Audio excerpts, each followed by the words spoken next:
अपने बच्चे को vitamin D drop, iron drop और कैल्शियम तीनों एक साथ देते हैं या फिर इस तरीके से देते हैं, तो इससे आपके बच्चे की जान पे बना सकती है या फिर आपके बच्चे के लंग्स खराब हो सकते हैं, या फिर ज़्यादा से ज़्यादा अगर आपके बच्चे को इन्फेक्शन भी हो सकता है। तो जी हाँ, और अगर आप देती हैं तो ये वीडियो आप ही के लिए है, आप ज़रूर देखिए अपने इस वीडियो को, आपके लिए काफ़ी ज़्यादा हेल्पफुल होने वाला है गाइस। कहीं मत जाइए, इस वीडियो को पूरा देखेंगे तो ही आप समझ में आ सकता है कि क्या आप अपने बच्चे को ऐसे देती हैं दवा।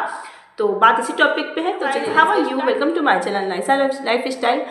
आई होप आप सब अच्छे हैं एंड आई विश कि आप सब अच्छे हो। सो गाइस, जितने भी न्यू पेरेंट्स हैं वो अपने बच्चे को ये दवा देती है, calcium, iron and vitamin D drop. और इन सब के बेनिफिट तो आपको पता ही है। विटामिन डी ड्रॉप जो होता है बच्चों की हड्डियां मजबूत करने पे होती है, धूप के कारक होते हैं, बहुत ज़्यादा बेनिफिट होते हैं। 1 साल तक के बच्चे को दिया ही जाता है विटामिन डी ड्रॉप। आगे भी अगर बच्चे को कुछ हड्डियों में प्रॉब्लम होती है तो डॉक्टर प्रिस्क्राइब करते हैं, बट 0 से लेके 1 साल के बच्चे को ये देना ही देना है।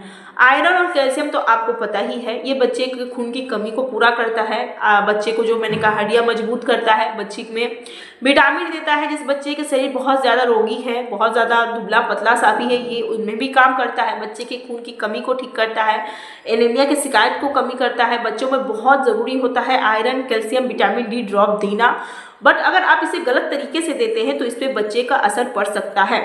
अगर आप इसे गलत तरीके या गलत समय पे देते हैं तो इससे बच्चे पे जानलेवा इन्फेक्शन से भरपूर हो सकता है।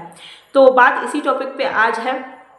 तो समय क्या होना चाहिए, कैसे देना होना है, ये सब कुछ मैं आप लोगों को बताऊंगी, सब कुछ, पर वीडियो पूरी देखिएगा तो ही आपको ये चीज़ समझ पे आएगी कि बच्चे को हमें इन सब दवा को कैसे देना है, कैसे कैसे नहीं देना है, सब कुछ बात इसी टॉपिक पे है।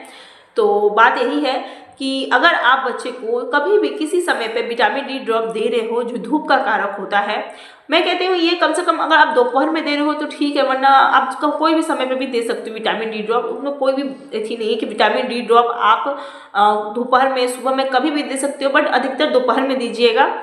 देने के बाद कम से कम 2 से 3 घंटे पे आयरन की दवा देने का गैप होना चाहिए। जी हाँ, अगर आप बच्चे को विटामिन डी ड्रॉप दे रहे हो तो 2 से 3 घंटे के बाद ही उसे आप आयरन की ड्रॉप दीजिएगा, वरना कोई फ़ायदा, कोई बेनिफिट कोई दवा का नहीं होगा, इनफैक्ट और नुकसान हो सकता है।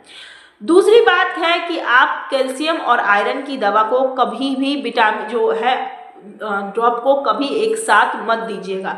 10-10 मिनट के गैप में बिल्कुल भी मत दीजिएगा, ये आपके बच्चे को और नुकसान कर सकता है, कोई फ़ायदा नहीं हो सकता है, कुछ भी नहीं हो सकता है। इनफैक्ट आपके बच्चे, आप दोनों एक साथ अपने बच्चे को दे रहे हैं 5-5 या 10-10 मिनट के अंतराल में, तो ये आपके जो आयरन और कैल्शियम की ड्रॉप है तो ये आपके बच्चे को जो हजम की शक्ति है डिसबैलेंस कर सकता है, इससे आपके बच्चे को खराबी भी कर सकती है। तो ये आपको एक साथ नहीं देना है, 5-10 मिनट के अंतराल में नहीं देना है। और सबसे बड़ी बात कि कैल्शियम और आयरन की दवा कभी भी एक साथ नहीं देना है, या तो आप उसे 2 से 3 घंटे, जब भी आप विटामिन डी ड्रॉप दो उसके 2 से 3 घंटे के बाद आप आयरन की दवा दो। आयरन की दवा देने के बाद 3 से 4 घंटे के बाद आप उसे कैल्शियम दे सकते हैं, इस तरीके से दे सकते हैं। बट ये साथ में देते हैं तो इससे आपके बच्चे का जो हजम करने की शक्ति है वो बहुत ज़्यादा डिसबैलेंस हो जाएगी, आपके बच्चे की पाचन क्रिया खराब हो जाएगी, हो सकता है इससे उसे लूज मोशन स्टार्ट हो जाए, उसके लंग्स में कुछ प्रॉब्लम हो सकता है। तो आप ये गलती बिल्कुल मत करिएगा, बिल्कुल भी नहीं। और जैसे कि मैंने अधिकतर वीडियो में आप लोगों को ये बता रखा है कि विटामिन डी ड्रॉप जब भी आप अपने बच्चे को दें, ये 400 IU का होता है और एक 800 IQ का होता है। तो जब भी आप ले रहे हैं 400 में 1 ml देना होता है और 800 में 5 ड्रॉप देना होता है। तो आप वो सब अपने डॉक्टर से कंसल्ट कर लीजिएगा। और अगर घर में भी लेके आ रहे हैं तो जैसे मैंने का बताया कि अगर आप उसे एक बार चेक कर लीजिए तो ही आप अपने बच्चे को दें। और हाँ, ये क्या हमेशा दे सकते हैं, जैसे कि डॉक्टर ने हमें एक बार, क्या होता है ना, डॉक्टर हमें एक बार विटामिन लिखता है हमारे बच्चे के लिए, तो हमें क्या होता है कि हमारा बच्चा दुबला पतला है, हम 1 साल तक हो गया है, डॉक्टर ने कहा था 1 साल, चलो बहुत दुबला पतला है और 1 साल पिला देते और 1 साल पिला देते, उससे आपके बच्चे पर कोई असर नहीं होगा। इनफैक्ट और भी खराबी हो सकता है, क्योंकि उसका डोज अलग हो सकता है, उसकी दवा अलग हो सकती है।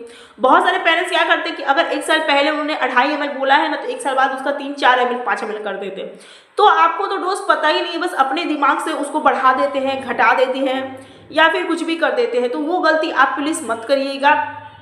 आप अपने हिसाब में मत चलिएगा, डॉक्टर से पहले पूछिएगा, उसके बाद ही आप अपने बच्चे को दीजिए, क्योंकि ये सब दवा जो होता है ना, vitamin D, calcium, iron, vitamin की दवा, ये सब डॉक्टर के सलाह के साथ ही दिया जाता है। कोई ऐसा नहीं जैसे कि उसने कहा है कि मेरे बच्चे अगर A to Z पीता है ना, बहुत सोता है, बहुत फायदा मिलता है, हम अपने बच्चे को भी देके देखते हैं, ऐसा नहीं होता है गैस। उसके बच्चे को अगर वो पच गया या फिर डॉक्टर ने उसके बच्चे का वजन देखकर, उसका हाइट देखकर, वेट देखकर दिया है, तो हमारे बच्चे को भी डॉक्टर देंगे, तो ऐसा नहीं होता है। पहले अगर आपको ज़रूरी है तो पहले आप अपने डॉक्टर से कंसल्ट कर लीजिए, उसके बाद ही आप अपने बच्चे को दीजिए। जो दवा देना है, कैल्शियम की दवा, आयरन की दवा, ये सब जो भी देना है, आप पहले अपने डॉक्टर से कंसल्ट कर लीजिए, उसका डोज कंसल्ट कर लीजिए। एक साल आपने ये दिया तो इसका मतलब ये नहीं कि दूसरे साल भी आप उसका डोज बढ़ा के वो दे देंगे, ऐसा नहीं होता है गाइस। सो गाइस, अगर आपको मेरी वीडियो अच्छी लगी हो, हेल्पफुल लगी हो, तो एक लाइक शेयर सब्सक्राइब जरूर करिएगा। आपका एक लाइक शेयर सब्सक्राइब होता है बहुत मोटिवेट करता है वीडियो बनाने के लिए। तो आई होप आपको मेरी वीडियो अच्छी लगी। तो